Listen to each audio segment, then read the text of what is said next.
Hey y'all, welcome back to Pine Knot Family Farms. I'm Tasha. Today we're in the kitchen. We was actually trying to shoot our garden walkthrough video this morning, and the humidity was over 90%. The dew was all over the plants. It was getting my camera wet.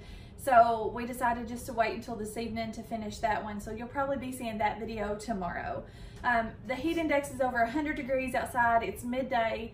And I was gonna do a little canning, so I thought I'd take y'all along and show y'all how I can chicken, because that's what we're gonna be doing today. Now, canning chicken, I canned this chicken last week. It's in 1-inch cubes, it's made its own broth. There is a difference in canning. You can hot pack or you can raw pack chicken. I need you to check the guidelines for your area, for your altitude, for the recommendations, and I'll leave a couple links below to the websites. I choose to do the raw pack method. I'll kind of explain the difference. I'll start with the hot pack. The hot pack, you're gonna kind of parboil your chicken a little bit. You're gonna take hot chicken, you're gonna put it in hot jars, and you're gonna put the hot water that you boiled the chicken in over it. So everything is hot, and you're gonna cook it for the exact same amount of time. The raw pack method, you're gonna take cold jars, you're gonna take cold chicken, and you're not gonna add any liquids to it. All you're gonna add is salt. The chicken is going to create its own broth, which is absolutely amazing. I choose to do the raw pack method.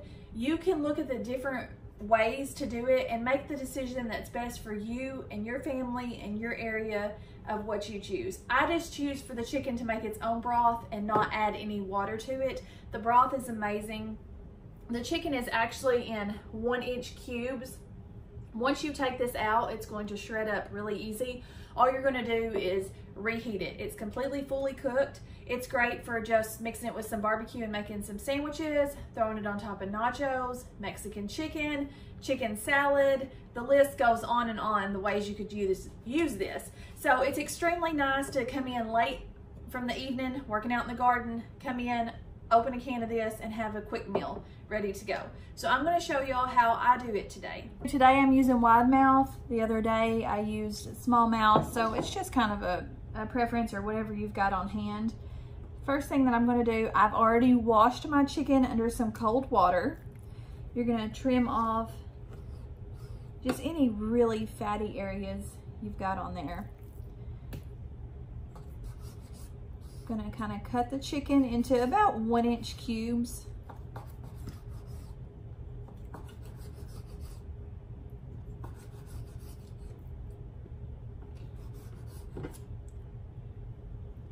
You're just gonna take this chicken and place it down in your jar. And remember, everything is cold. Your chicken is cold, your jars are room temperature cold, because we are doing the raw pack method.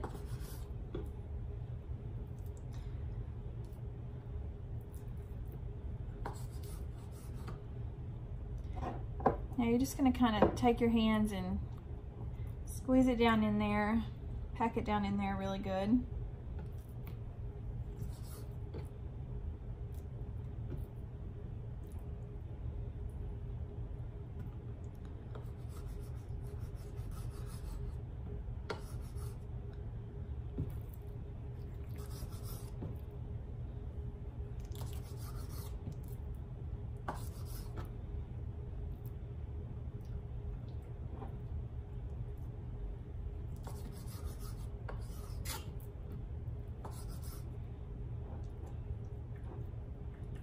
You're gonna wanna leave about a 1-inch headspace, which is gonna be to this bottom line here.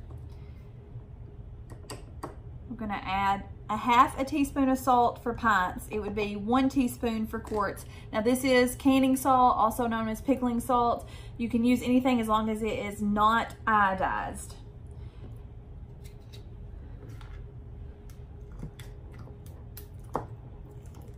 Just gonna kinda make sure everything's packed down in there really well. Now, if you need to use this tool, I don't know if y'all can see here that it's right touching down on my chicken. That's 1 inch. So if you're not too familiar with canning, you're gonna wanna use that tool and check that. Take your paper towel with a little bit of vinegar on it. Also, when I was washing these, everything needs to be completely sterilized. So even though I wash these and I store them and put them back up, I still get them out, run them under some hot soapy water, make sure they're good and clean, and then you're gonna wanna check to make sure there's no nicks or anything in the top of the glass there, because that will prevent your lid from sealing. We're gonna take our vinegar on our paper towel, wipe it real good just to make sure it's good and clean. I'm gonna take our lid, and none of this is warm, everything is just cold, finger tight. Now I'm just going to take this cold jar. I'm gonna come over here and I'm gonna put it in my canner, and the water is cold in it. It's just cold tap water. You're gonna bring this up to temperature all at one time. So your jars, everything will get warm at one time. So completely cold canner. And I also did want to say that I put a splash of vinegar down in here. It's not necessary. It just prevents the kind of foggy looking buildup that gets on the jars. So if you want to add just a splash of vinegar, that helps with that. So we're just going to keep cutting our chicken, cubing it. Last jar of chicken.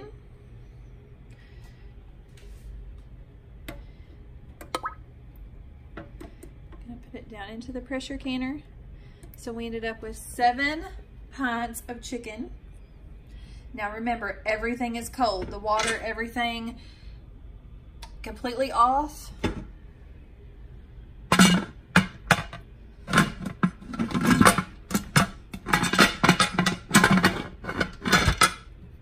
Gonna get our lid on here. Remove our weight. And I'm gonna turn it on about medium. You don't want it to get too hot too quick at first. All you're trying to do is let the steam build up from here. You're gonna want a steady stream of steam for 10 minutes. So once this starts putting out a steady stream, you're gonna set your timer for 10 minutes and then we'll be back. Okay, I came in here just a couple minutes ago and bumped the heat up to high. I didn't want to do that right at first just because everything in there was cold, so I didn't want to get too hot too fast. But I don't know if y'all can see that steam or not. So we're gonna set our timer for 10 minutes. And we're gonna let it vent like that. So our timer just went off for 10 minutes. We're gonna take our weight, gonna place it over here, and we're gonna lower our temperature. Gonna put mine on about 2. So what you're trying to do at this point is you're trying to get it up to this 10 pounds of pressure. Once you get it there, continuously back your heat off a little bit just to maintain that. You'll kind of find the right spot and it'll maintain really well. I have tried to can on everything from propane, like fish cooker types, to gas, and I actually find the flat top stove the easiest to maintain the temperature, to keep it at the right pressure. So we're gonna build it up to the 10 pounds, and then it's going to be 75 minutes, an hour and 15 minutes continuously at 10 pounds. If your pressure drops below 10 pounds, you have to start your time all over again. So it's very important that you kind of babysit this and stay on top of it. You don't have to keep your eyes glued to it the whole time, but you need to check it quite often because you don't want to have to start your time over, especially when you are almost at the end. So we're at our 10 pounds of pressure. That's where we're gonna try to maintain it at. I'm going to bump, just barely bump the temperature down. And if you see it starting to go above it, bump it down a little bit more. If you see it starting to go off, bump it up a little bit. You just kind of finagle with it, and once you get it in the sweet spot, it'll stay there. All right, so we've got 41 minutes left, and we're maintaining 10 pounds of pressure. I've got it, you can see, almost turned down on simmer. Okay, our timer just went off. I just turned the heat off. We're gonna let that cool down. We're gonna let the pressure go to completely down to 0, and then we'll remove our weight. Okay, it's been about 10 or 15 minutes. The pressure is completely on 0. We're gonna remove the weighted gauge. As you can see, there's no pressure coming out of it. I'm gonna open this. Always open it away from you because there will still be some steam in there. Heard one pop already.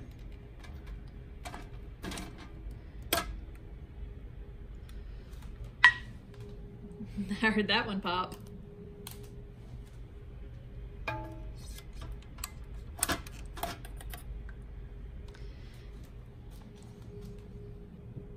Okay, we've got all 7 pints removed from the pressure canner. Notice these lids, you see how loose those are? Do not retighten those up or take them off yet. Just leave them loose like that. See, if you can kind of see on the top of there, you can see all that broth and the fat. And you can see kind of on this one how it is already almost shredding in there. You can see right there how it's already kind of shredding. Gonna eat the chicken out of the can first? Yeah. What are you gonna make with it? A chicken sandwich. Chicken sandwich? What else do you like? You love chicken salad? Oh yeah. Yeah. I'm getting cooked some. That's one of your favorites, ain't it? You didn't make a video of it. You need to make a video of some chicken salad? Yeah. You're just like Levi, so that way I'll hurry up and cook it, right? Levi says make videos of sweets so that way I can bake them and he can eat it. Is that what you're thinking about the chicken salad? If I video it, then that means you get to eat it? All right, y'all have a great day. Until next time, God bless.